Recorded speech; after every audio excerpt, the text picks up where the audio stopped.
Welcome, adventurers, to the Indie Game Lunch Hour. Today we're talking with George Cochran about Forge and Flourish, crafting resilience in game development. I'm excited, and I hope you are too.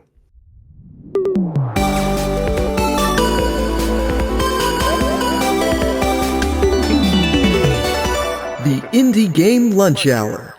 In fact, we're getting the same sound designer who made that little jingle to make us a couple of other sound effects for the show, so I hope you're all I love excited it. for it.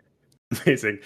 In our live magical podcast, we give game developers the chance to hear stories of breaking in from industry experts, as well as directly ask them questions about their areas of expertise in the second half of each episode. This is a mostly unedited recording of a weekly event we host here in a Discord, so if you want to ask your own questions live, there are links to join down below. Come and join us 12 p.m. Eastern Time every single Wednesday. As always, I'm Willem Dalmathal, your host of this show, the headmaster of the Indie Game Academy and the Purple Wizard of Games, one of the 5 Maiar, I believe. And joining me today is none other than George Cochran. George is a co-founder as well as lead developer at Juggernaut Games, which is now like 11 years old, I believe, if I'm right about that. That's right. And the creators of Starcrawlers as well as Starcrawlers Chimera. I'm very excited to talk with you, which, by the way, because I've read the description on these games and I'm fascinated, is a first-person turn-based cyberpunk RPG. Super cool. All right, George, welcome to the show. What are you having for lunch here today? Thanks for having me. I'm eyeballing a plate of nachos, which is probably the worst thing to have, but it's the week before launch, so I'm gonna push the boat out a little bit, go a little crazy. Oh my God. When is launch? Launch is Monday, 13 May, for Oh my Starcrawlers goodness. Chimera. Yes, sir. Fantastic. All right, so you heard it here. First of all, if you're watching this live, go check it out on Steam, wishlist it right this second. And then in addition, next Wednesday is when this goes live, which means the game has gone live. When this episode goes live is next Wednesday. So that means that the game will have gone live 48 hours ago, which means if you're listening to this after the fact, if you're listening to the recording, go check it out right this second. Download it for us. All right. George, welcome to the show. It's a pleasure to have you here. I love this concept of resilience that you bring up for us because it is something that I not only think is important, but at this point in time is damn near required to have any kind of success in the game industry. Before we talk about, though, as always, we start this show with our origin story. So I'd love to hear, George, how did you get started in games and how did you get to where you are now? Oh, the villain origin story. Sure. So I started out actually as a 3D artist. I graduated from Art Institute San Diego, which is an illustrious college, which actually just got found out to be fraudulent and shut down. But that doesn't matter. The important thing is it sparked an interest in me in getting into the game industry. So I had actually just left the Army and I decided, what do I want to do with my life? And I ended up going to an art school and studying video game design, of all things. So that's how I got started as a 3D artist. I worked for a truly awful company as my first job straight out of school. And, all the classic tropes, mean to the employees, horrible deadlines, really rough, just this general sense of like doom all around the company. And we were actually working on a platform that I really enjoyed, which was PlayStation Home. For those of you who probably don't know, PlayStation Home was a service by Sony. It was free on PlayStation 3. Anyone could log on, make an avatar, and you could basically walk around and decorate an apartment and chat with your friends and stuff. So we were creating content for that. So what I learned from that company was the start of my resilience adventure is how to deal with the adversity of working at a place like that. But also like adapting to working on this very complicated and at the time not well documented and clunky engine that was PlayStation Home. And what I learned from that was two things. I could totally be doing what this company is doing on my own and with a better attitude. So myself and another developer, we left that company and started our own company, which was Juggernaut Games. And in the beginning, it was 4 of us in a living room just churning out content for PlayStation Home, and we were having a great time. So that's how I got into the industry. And that's sort of like the start of the downfall that's been this beautiful 11-year adventure in Juggernaut. Beautiful. Do you know the ritualistic or historical definition of Juggernaut? I do. It's an absolutely unstoppable crushing force. And we were 4 people in a living room.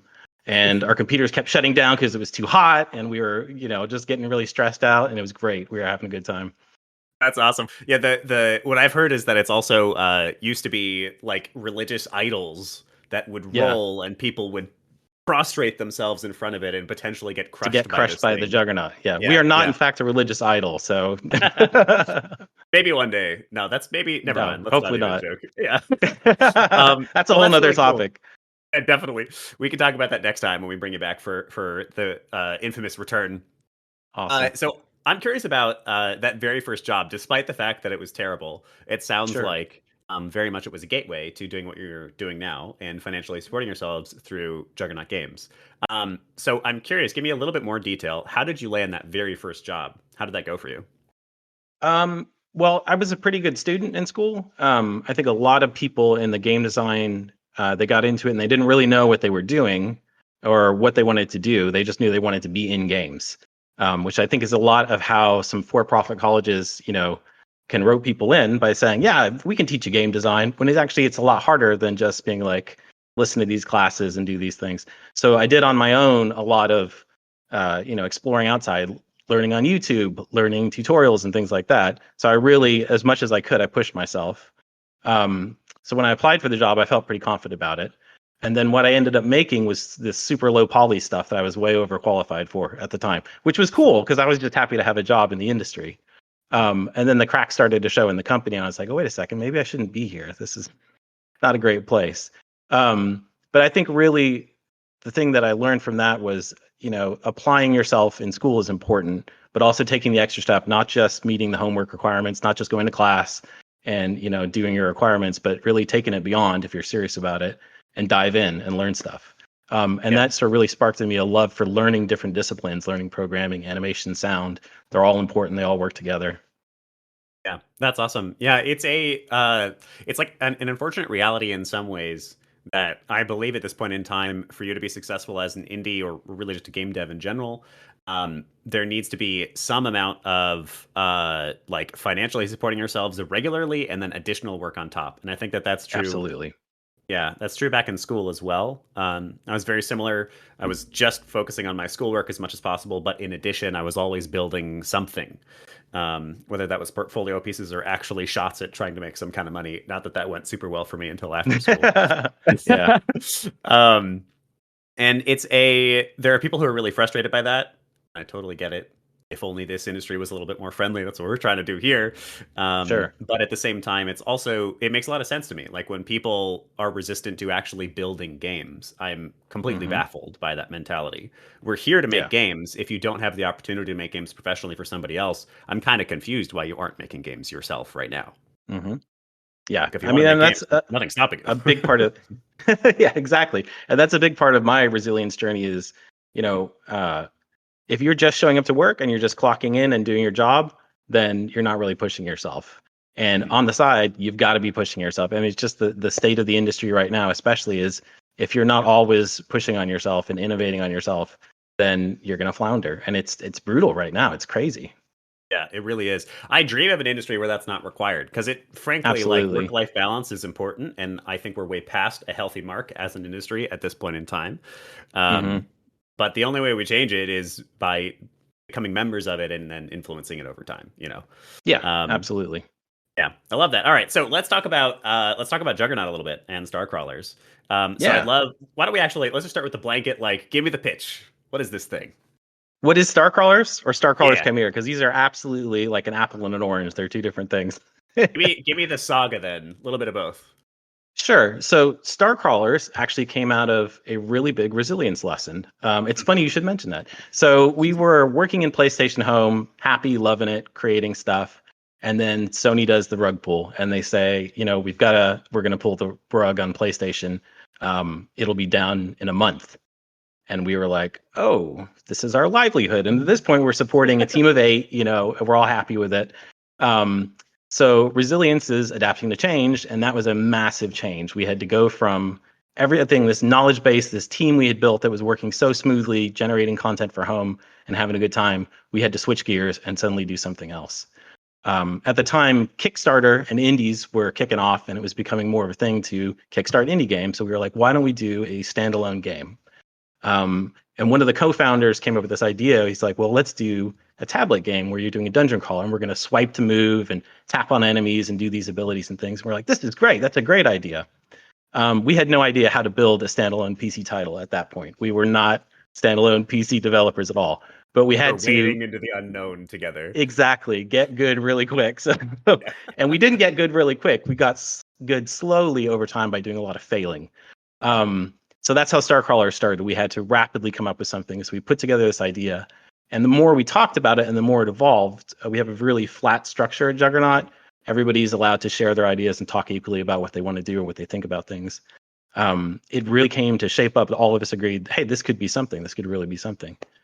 So we kickstarted it. It did really well. We were able to change from our original idea of being a mobile app into a full PC title and launched it on PC, Linux, and Mac. And it did really well, and it was really fun. Post that, there was COVID and all kinds of terrible stuff. And I was looking for a way, yeah, nobody remembers that. I was looking for a way to, how can I take what I started with Star Crawlers, but do something different and innovate on it and expand. And at this point, the team of Juggernaut was literally me, my wife, and my dog. So from an 8-person team, just over the years down to 3 people, we're like, well, we have this cool dungeon crawling engine. How can we grow this and, talk to the fan base and find out what they'd like to see in a game? And that's where Starcrawler's Chimera was born. So we like old school grid-based dungeon crawling games, I guess.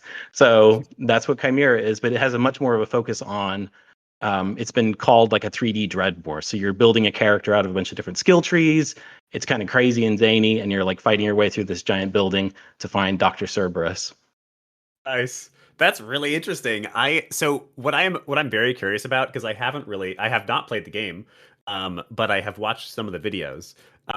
What I'm curious about, you describe this as a first-person turn-based cyberpunk RPG, but when you look at the footage of this game, it is a first-person shooter. It looks like a first-person shooter. Yeah, we get that a lot. Yeah. Tell me about that. It works pretty well. I like it. I think a lot of people come at it with some trepidation because it does look like a first-person shooter. I'm like, no, it's completely turn-based.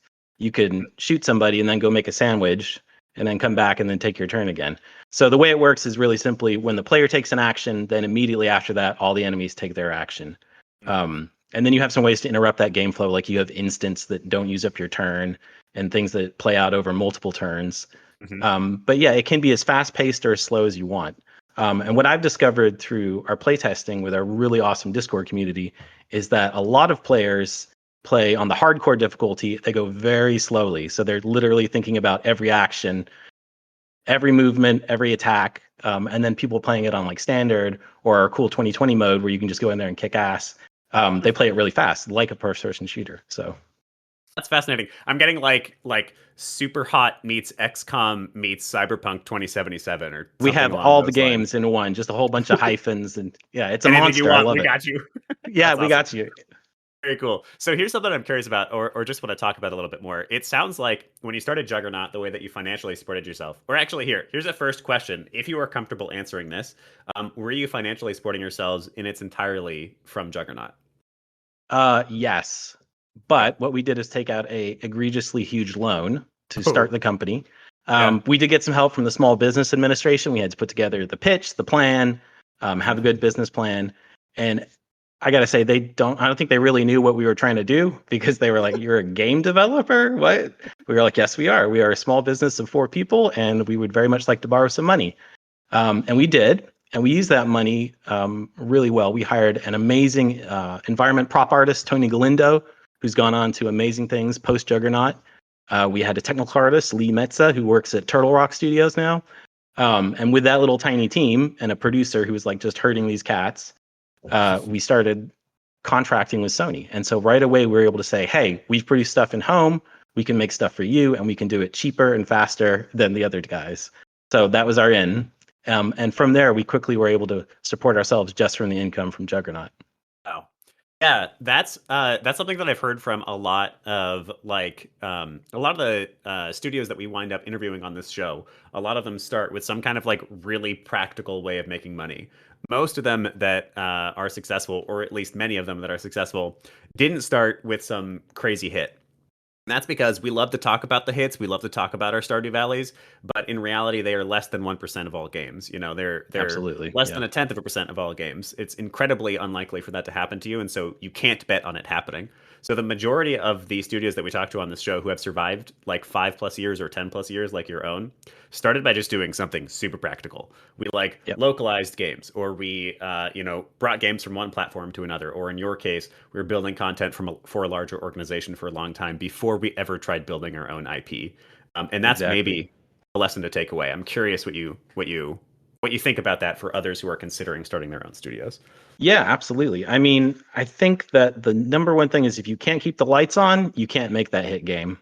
And you Yeah. don't need to make that hit game right away. You don't you don't Yeah. need to make it ever. You need to produce a stable income if you're going to make a studio. And that's the goal is hire people, keep people employed, have fun together building stuff. And that has always been the Juggernaut vision is, stability. We're not going to go make a smash game because we're working on PlayStation Home. We're going to be practical. And I think one of the reasons we really resonated with the audience on Home, they had an amazing community that was very vocal about what they wanted. They were like, give us this. And the people they relied upon to give them that content, it started out being just Sony. And Sony is not going to be like, yeah, you can have that. Yeah, we'll make you that. Yeah, we'll make you that. So as a developer, that was a really exciting opportunity for us to actually talk to people who were like, hey, I play Home. I will buy if you make this. And we were like, okay, we'll make that. And one of the things people wanted was they were very vocal about where we want a haunted house spooky space. And there was not one on Home, and no one was making it, and that's called an opportunity right there. So we were like, let's make a spooky house on Home, and it did really cool. It was called Cutter Edge Mansion. It had all kinds of interactive elements, and they were ghosts. We just like really threw everything at it. So that was our first like flagship. This is Juggernaut on Home, and that did really, really well. And that was able to finance further operations and making stuff and keeping everyone employed. Yeah. Yeah. Niv in the audience here says, listening to your audience, just handing them what they want, 10 out of 10. It's really Right? true. Like, It works. well, so many people are like, you got to find the market opportunity. And I think a lot of indies are like, what does that mean? And Yeah. they collated it to some massive problem that they need to find, or some kind of data that they need to discover, or something like that. But a lot of the time, Yeah. it's just like people saying, I would really like this, and you discovering that group of people somewhere and then making them that thing. Yeah. It's not Making them that complicated. thing. Yeah, yeah. And not always. Like, there are definitely market opportunities that people are not as vocal about that you'll be able to discover without it. But like, one of your surest ways to find what people want is just to ask them or to listen to them. Love There it. you go. Super cool.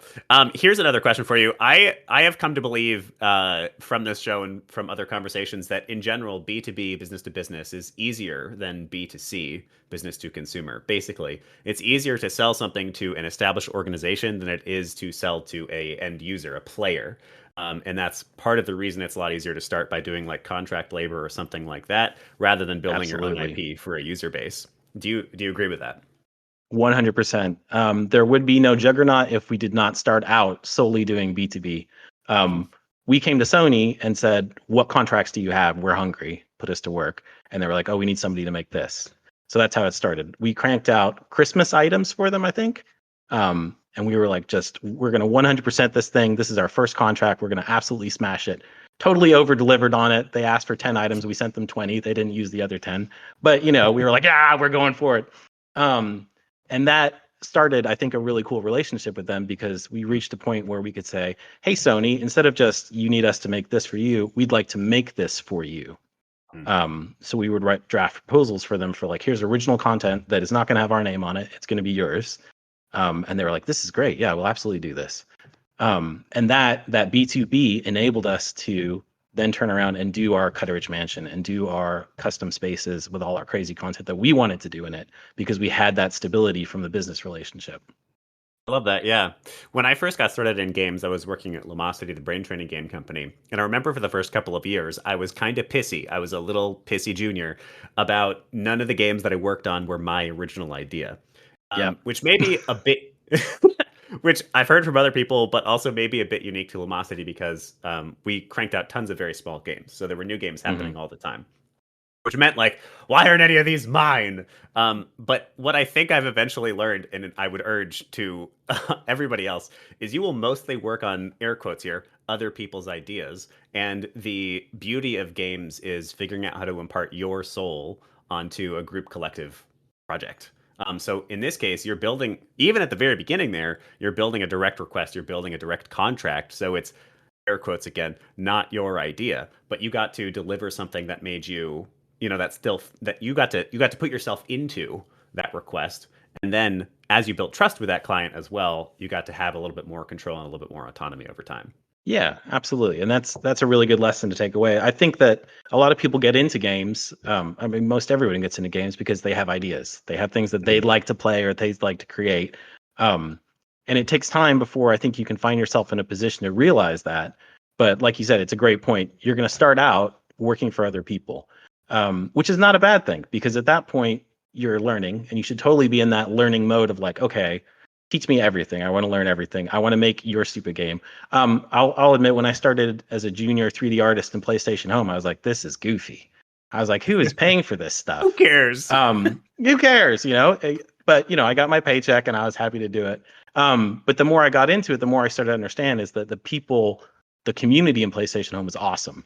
And they loved that platform and they were so devoted to it. So once I got to know the community behind it and like what they were looking for, then I was like, okay, I can make stuff that I want to make that I think would be fun and appeal to what you're looking for on the platform. And that was a really cool moment for me to be like, okay, I'm working for somebody else. I'm not making what I want to make, but like you said, I can impart, like my joy, my desire to create stuff into what I'm making for them. And that's really cool. Yeah, I love that.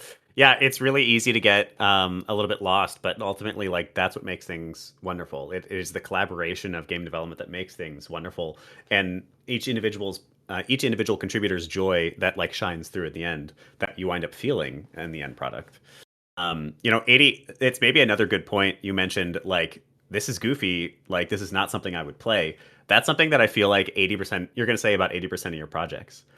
Yeah. My very first game again was educational games. I didn't care about that, but it wound up it wound up coloring my entire career. I'm an educator now. I would say not solely because of Lumosity, but it absolutely was a big part of the DNA of what I am now, and what I care about making. In fact, I love tutorialization. I love figuring out how to like get somebody onboarded into a game. It's one of my favorite parts of design now, as a direct result of that time. So I think maybe part of this is just sort of flexibility. You'll enjoy whatever project you wind up working on if you let yourself enjoy it. And if you wind up getting stuck in the like, well, this isn't my kind of game, you're just going to be kind of miserable. Yeah, you're just making yourself miserable when you do that. You got to find the joy. I love it. All right, so let's talk about resiliency again. So give me like, let's say we're sitting down in a classroom right now, and Professor George has stepped up to the board. What is our resiliency 101, George? Well, for starters, it's a terrible mistake if there's Professor George at the front of your classroom. Resiliency 101. So resilience is, if you look at like the technical definition, it's adapting to change or adversity. But it's a really big umbrella term and it encompasses a lot of stuff. And, looking back on what I've been through, resilience is failing forward. So if you're going to make a mistake, you screw something up. If you don't learn from it, then you're failing. But if you learn from it and you apply that retroactively, or I'm sorry, in the future, by looking back retroactively, then you're failing forward. So the anecdote that I have for this, and I think this is one I've talked about a lot when I'm applying for jobs, and they say, what's your biggest mistake? What's your biggest failure? I'm like, I have the best one for you. You're going to love this. So we had started Juggernaut. We were creating content for PlayStation Home. And they have, at the time, they have this thing called active items, which is most furniture in home is static. You just place a bed or a chair or something like that. You don't interact with it. And they have a tiny, tiny footprint of memory on these active items. And no one makes these things because no one knows what to do with it. So we had an idea and we were like, this is a great idea. We're going to make something called the battle box. And you plonk this thing down in your apartment and it shoots out a bunch of rays and ray casts around, places enemies and power-ups and pickups. And then you play as a tiny mini bot. We call it the mini bot. And you run around and grab the stuff and shoot the enemies. And we were like, this is great. We love this. We played it internally over and over. Like, people are going to flip when they see this. And we launched it and we were like, yeah. And nobody bought it. And, we were like, oh, okay, this is really cool. You guys like this? And they're like, yeah, it's not really what we're here for. We don't come to PlayStation Home to do that. And we were like, okay. And so the lesson we took from that was, let's do it again, but bigger. So we made an entire apartment that had this game baked into it, which meant we could do multiplayer, which meant we could do more enemies, more weapons, more power-ups. We're like, yeah, this is it. This is really coming together. People are going to love this. This is what they want. And we launched the apartment. It did a little bit better, but basically nobody bought it. So we were like, okay, this is not working. This is the wrong path entirely. What are we going to do? Let's do it again. So we did it even bigger in a public space, which was a giant public space that anybody could come to. It was called Serenity Plaza. It had the game baked into it as the main feature of the space. Even bigger, lots of time and money invested on it. And people came to the space and did not play the game. They went there to talk to their friends, check out the other Juggernaut content, everything except playing this game. So that, in retrospect, probably not a great idea to fail forward 3 times. But that was a big resilience moment, is we were like, okay, it's not working. It's not working. But what we weren't doing is learning from those failures. We were not looking at why it wasn't working and applying what we learned to the adversity. So yeah, I love to share that one. They're like, oh, you screwed up 3 times in a big row. Yeah, I was like, yeah, we wasted so much time and money working on this stuff. And the way we were able to survive as a company after that was we had an amazing producer who was like, okay, you guys go ahead after the first failure. She was like, you guys go ahead and you can do your second one and then you can do your public space after that. But I'm going to take a little bit of time for the company to work on some stuff that I know is going to succeed. So we had that third revenue stream going on with these adventure packs that were able to keep us afloat after we invested all this time and money. So while we were not learning from our failures, she was seeing our failures and learning from them. So she was cultivating resilience. We were not cultivating resilience or practicing it at the time. So really, it boils down to learn from your mistakes. The second part of that, I know I'm rambling a bit about it, is make mistakes.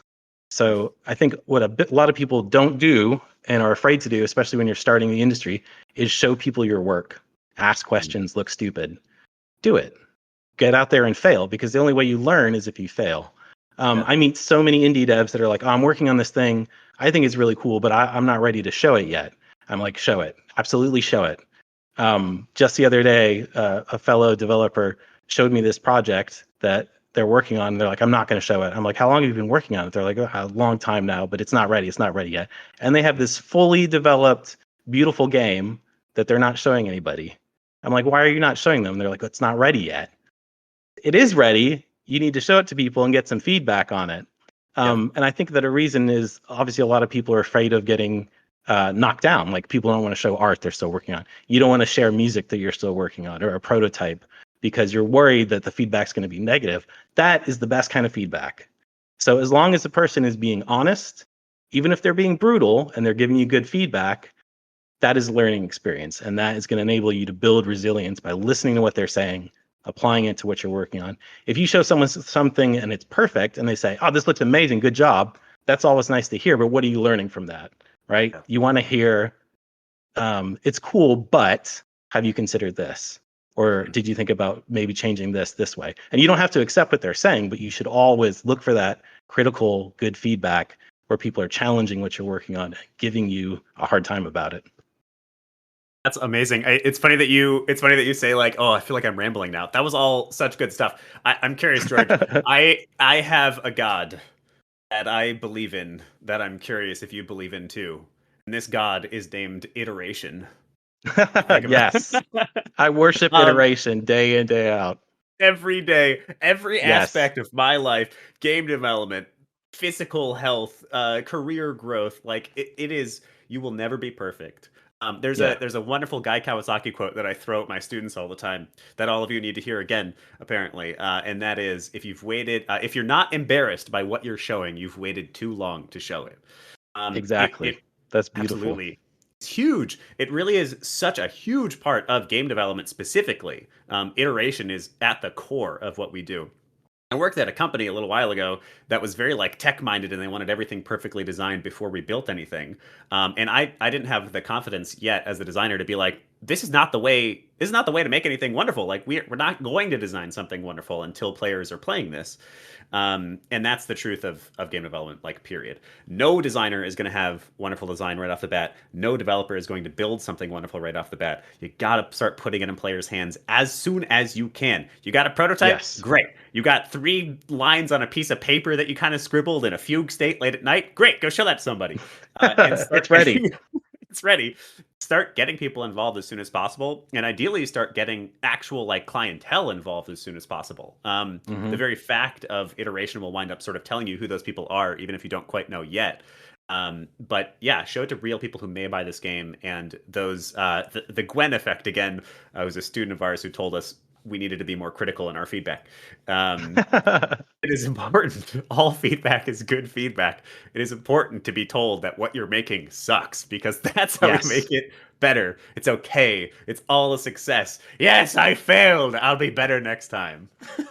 Absolutely. And I think that that scales from whether you're talking about, like you said, you just made this tiny little thing, show it to somebody, to you just launched a game on Steam. Like I'm Yeah. looking forward to all the absolutely terrible Steam reviews we're going to get because people are going to tell you honestly what they think. They're going to say it's cool, but, and that to me is like, that's a learning opportunity. So then I can come back and be like, you know what? They're right. I should put that in the game or I should change it to work this way. Um, that has been a huge part of our journey in Starcrawlers and Starcrawlers Chimera is the advent of early access. So when Starcrawlers launched, early access was, I think at that point they had Steam Greenlight, which was like a brand new thing that Steam was trying to do to get new games out there and get them out earlier. So people could buy it and play it right away and start giving you that critical feedback. And that grew Starcrawlers in such a way, it made the game infinitely better to have it out there. And we would push an update and be like, this is horribly broken and we're not sure what we're doing with this part yet. And people would play it and give us feedback and say, I really like this, Yeah. or I hate this part. Please cut it immediately from the game. Yeah. So we came into Chimera bringing that really good mentality of like, let's get this in front of people ASAP. Our Kickstarter was great. We had a really good Kickstarter. And I think the thing that we took from that more than the funding was we had started building the community of people who are going to play it.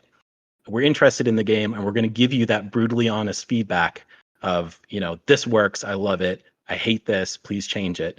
I mean, and you can't meet every wish because, you know, people would say, I would love it if I could shoot fireballs all over the room and blow up the Yes. entire level. I would love that too, but I can't do that from a balanced point of view for the game. But let's think about how we can incorporate that cool idea. That feeling. Yeah, all feedback is good feedback, but all feedback needs to be filtered as well. And that's a skill Yeah. that you'll get better at over time, and you'll fail at that too. You'll listen to something you shouldn't have listened to, or you'll ignore something that was really important, and later you'll be like, oh shit, yeah, they told me that like a year They ago. were right. Yeah. But that's normal. All right, so it's just about time here for community questions, but I've got one more question for you. You gave us sort of the what I'd say like organizational perspective on resilience. As an organization, you need to be failing forward as much as possible. I'm curious about like mindset essentially.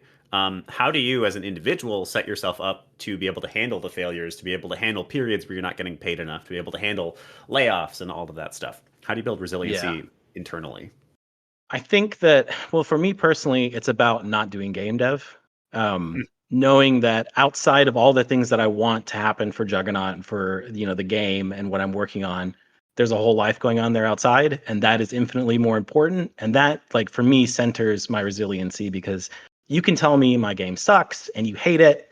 You can say horrible personal things to me, and I'll be like, okay, that's cool because I have everything everything I need going on right here with my family. You know, we live in a beautiful area in South Carolina. I can walk outside and look at a tree. And for me, that puts everything in perspective. Like all of this is awesome and I love what I'm doing, but it's not real. You know, it's not what matters to me deep down inside. I love creating stuff. I love to create stuff for Juggernaut, my own little projects that I never show anybody, but I probably should. And I love to create stuff for other people, you know, that keeps the lights on. But at the end of the day, that's all well and good, but you can stay resilient by having something outside of your absolute passion that keeps you grounded and centered. And also, it will feed back into it because everything's connected.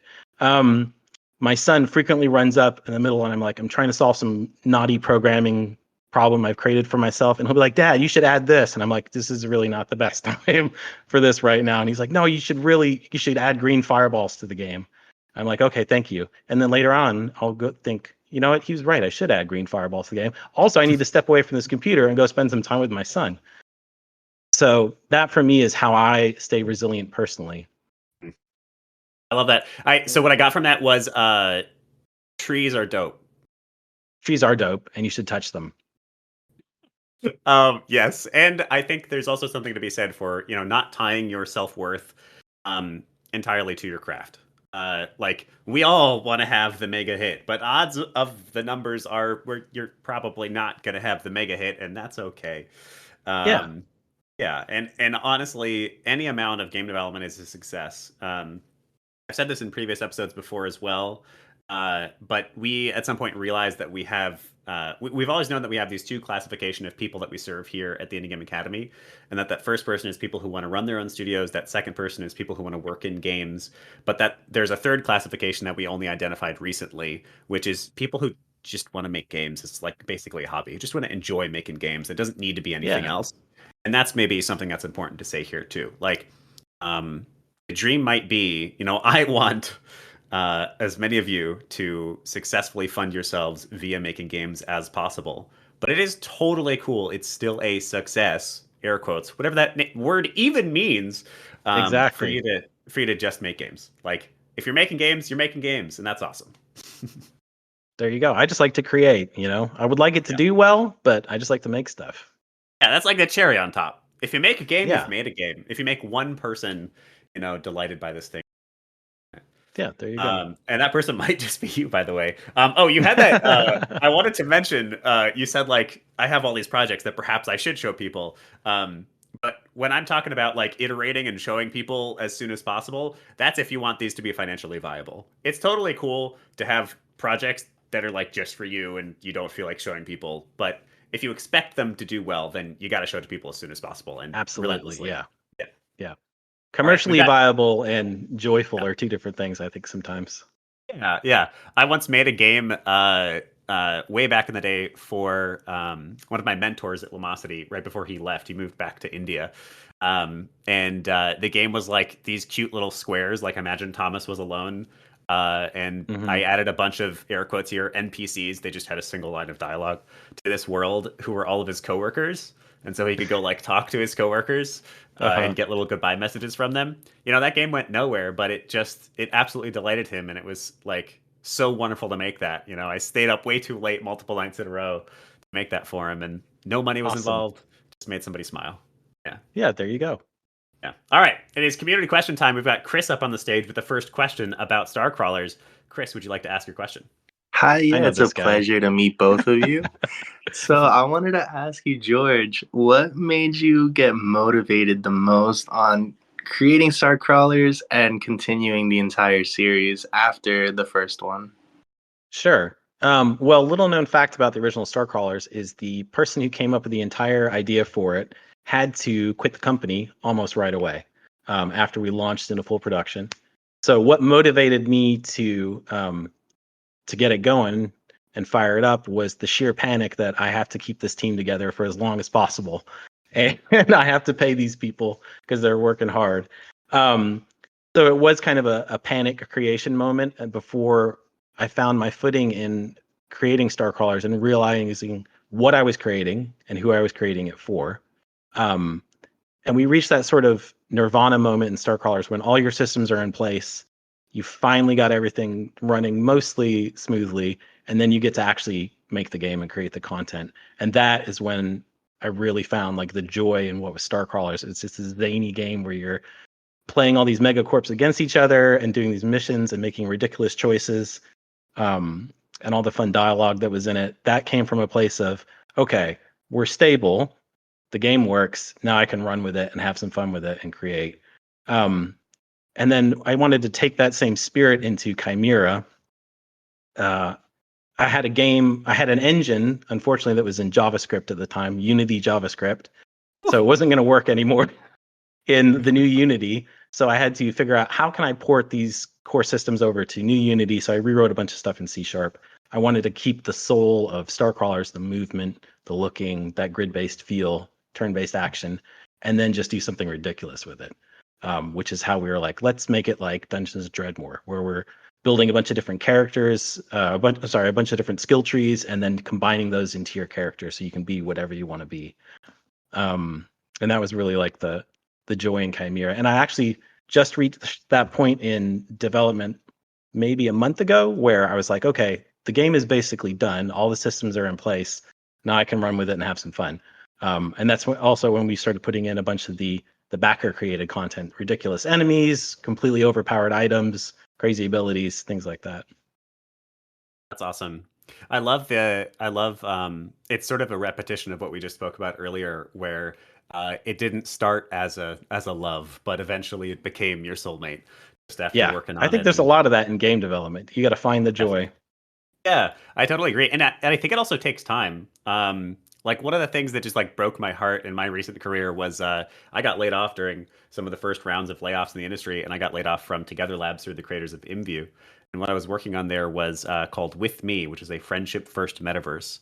I got like basically exactly a year there. And when I first started, I was like, the whole feeling was like, oh, thank God I got a job. And that was basically it. There was there was no Yeah, joy for the project yet. But by the end of it, I was like, this is fucking awesome. Like we're aiming for, what we're trying to do. We're focusing on essentially like relational psychology. We're trying to make something that's a safe space specifically for young women and those who identify as women. Like there was so much that I had fallen in love with it, and it frankly just didn't make money, which is why it got shut down. oh, Um, but yeah, you fall in love, I guess is all I'm saying, over time. yeah, Sometimes it takes time. absolutely. And that sounds like an awesome project. Yeah, I We miss need it. I more of wish it that. I wish it had worked. We'll try it again sometime without them. All right, Niv, you're next. Would you like to ask your question? Hi, hello. Yeah, George, thanks so much for being here. I've already learned a ton listening to you. So I just had a Awesome. question about the business to business side, because I've heard that from like multiple, baby studios that they literally like their lifeblood is just doing business to business work and like taking on contracts for like, educational programs or government stuff or whatever it is. And I was just curious if you could provide some insight on how you found those connections or how you like pitch to those companies, like that sort of thing. Like how do you get those kind of contracts to kind of, feed your people while you're figuring out the stuff that you want to do yourself? Yeah, that's a great question. Thank you for asking that. And yeah, like I was talking about with Will earlier, we started out, and it's maybe sort of a unique situation for Juggernaut because PlayStation Home at that time was sort of a closed loop with the developers. It was Sony was coming down to people who knew how to build stuff for the platform, and the developers are coming up to Sony with ideas for things to create for the platform. Um, so really, I had developed some relationships with people at Sony, some of the producers, some of the content creators, while I was working as an artist at the previous company. So I started out as a junior artist, quickly moved up to a lead artist, and then there was a lot of liaisoning with the producers and stuff at Sony. So I started to develop those relationships. So when I started out on my own, I did have a really good in right away because I knew the people personally. I could say, "Hey, we worked together before. I'm starting a new company." And I think that is kind of unique, and that's a very lucky situation to be in. But I think that there are parallels that you can draw in. Say you're creating content for Roblox or something like that. They're a very, very open platform, and they love to talk to developers and content creators. And that is a great way to create that B2B relationship. Is start creating stuff for the platform, make a name for yourself, have fun doing it, and then you can talk to Roblox directly and say, I'd like to make stuff for you. Why don't you send me some of those great contracts that you're getting for promotional stuff in Roblox? And it is absolutely lifeblood because it's not super exciting what you're working on. The few things we did for Sony, none of us were like, yeah, this is great. I'm loving this. But you fall in love and then you get to make your own stuff. Awesome, thank you. Thank you. Dave, did that answer both of your questions? Do you want to ask your other question there? Which one were you referring to, Willem? I asked a bunch in there, so I want to make sure I'm asking the right one. Did I cover most of them though? Did I get most of it? Actually, it might be the fail forward question. One of my things that is really important to me too is basically, how did you fail? Like, how did you fail, and what did you learn, and So what was many that process like? ways. Yeah, you kind of already Yeah. touched on it a little bit, but Yeah, I mean, there's lots of ways to fail. My favorite way is to program a problem for myself and then write some code that doesn't work. But I think that failing forward in different ways, at least professionally, is learning from your mistakes, making the mistakes, being open to learning from them. I made mistakes as an artist where I would make something and do it like the entirely the wrong way, and you show it to someone and you get critique. And I think that just a really quick segue that when I started as an artist, I had an amazing teacher at Art Institute who was renowned for brutal critique. People were afraid to show this man their work because he's such a harsh critiquer. And he was, but it was fair and he gave good feedback. And that was the whole point of building resilience in us is people are going to look at your work and they're going to say, that's not very good. And when you apply for a job, you're not always going to get someone who'll be like, oh, I really like what you did here. You know, I can see you're trying. They're going to be brutal sometimes. And it sucks, but it's true. So the time to get good critique is from someone who's actually wants you to help you grow. So good brutal critique, find people that you trust and show them your stuff. And that is a really good start in failing forward is make those mistakes. Make mistakes. Just because you're putting it out there doesn't mean that people are going to hate it. But the act of not putting it out there, saying I'm not ready for feedback, I'm afraid to approach feedback, I'm worried what people are going to say, then you're just doing yourself a disservice. So fail forward by being brave and putting your stuff out there. That's awesome. Thank you, George. I really appreciate it. Absolutely. Yeah, fantastic answers. I think there's sort of with the concept of iteration in mind, there's an underlying feeling of almost like unstoppability.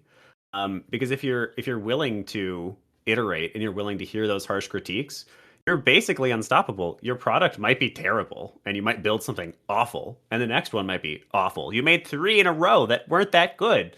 But as long as you iterate and get a little better, eventually you're going to get to at least that sustainable place because you are learning and growing every single time. You are unstoppable. Yeah. Might take longer than you want. That's normal. But, in many ways, you're unstoppable. Love it. All right, it is time for the question of the day, where we ask the audience to reiterate one of the most important points we learned from the guest of honor, George here. And the person who answers this question correctly will get 3 points to the house of their choice in the coveted IGA House Cup.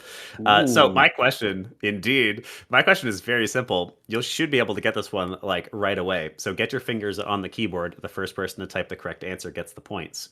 Here we go. The question is, what is the definition of resiliency according to George? Oh, Niv tried to guess what the question would be and almost got there. There we go. Mark gets it. Mark, well done. Congratulations. The definition of resiliency, according to George Cochran, is fail forward and be unafraid of feedback. Fantastic. All right. I think, Mark, I'm assuming you want to give to Warrior, but let me know if you want to give your points to a different house in the chat there. I have a question from another member of the audience, Kyle ELG. Claims that you've already answered this, but I think there's maybe a little bit more nuance to it that I'd love to hear. And Kyle asks, follow up, how is the best way to approach a B2B opportunity? Developing a plan, do you show previous work, etc.? So you told us a little bit about kind of sourcing it, but tell us a little bit about that pitch once you've maybe found an opportunity. Yeah, I think that comes from knowing who you're pitching to. And at that point, I had worked with Sony extensively, so I knew when I was writing a pitch for them, they like things very formal. They want it cut and dry, bullet pointed. Here's how much it's going to cost them. Here's what you will get. Here's when you will get it by. So really knowing the business that you're B2Bing with helps. If they're more informal, then you probably know how to approach them better. If they're more formal, you approach them correctly. And I think that's interesting is that even though we were working with both Sony North America and Sony Europe at the time, they were very different in how they handled things and created contracts. And so we had different approaches for them. And then this goes back to credit to our amazing producer. She had 2 totally different Elenas that she would trot out when working with Sony North America versus Sony Europe. And she knew how to approach them and create the relationships and write up the contracts and stuff in a way that they like to see, because she analyzed it, because we screwed it up the first time when we were like, hey, Sony, we want to make stuff for you. They were like, oh, that's adorable. Go away, children. And then we were like, well, what did we do wrong? And then we looked at our pitch and we're like, okay, they didn't like this part of it. They liked this part of it. And she was like, you guys should not be writing the pitches. I'm going to do the pitch. So she put it together and we learned from our mistakes. And that was a really great fail forward. Was our first pitch was goofy. And we tried, but we came across as like, we had no idea. We knew we were talented PlayStation developers. We did not know how to pitch our business to another business. So the second one was much better. And that's what landed us that first contract. So knowing the business that you're approaching. Mm-hmm. I agree with that one for sure. It's a lot of pitching. I love pitching. It's another one of those things that I'm like weirdly obsessive about. And I think a like misnomer similar actually to finding market opportunities. Is it's not complicated. A pitch is just a conversation, and you have to kind of know who you're talking to because different Yeah. people enjoy different kinds of conversations and are impressed, I guess, by different types of conversations. But ultimately, it's just kind of a chat, and it's hitting their needs. It's going, all right, here's what I believe their needs are, or just ask them what their needs are. And here's how I can service those needs. It's one of the reasons B2B is really nice and easy because there's like one need. Either I make them money or I save them time. That's it. Yeah. There you go. And that makes the money by saving time. Yeah. Exactly. Yeah. All right. So, final question of the day is one I'm going to read out. Here we go. So, this is from Mickey Moose. Mickey Moose says, "What are some questions to the player base that you have asked, and how did they influence you?" So, now back to the B2C. What are some of those things you ask of your audience? Yeah. I think that primarily when we were in the construction phase, we would come to them and say, do you guys enjoy this specific system? And one of the things we have in the game is there's a row of skills that are character classes that are based on characters from the original Starcrawlers. So we would say, hey guys, today we're going to focus on the space pirate skill tree. How do you guys feel about that?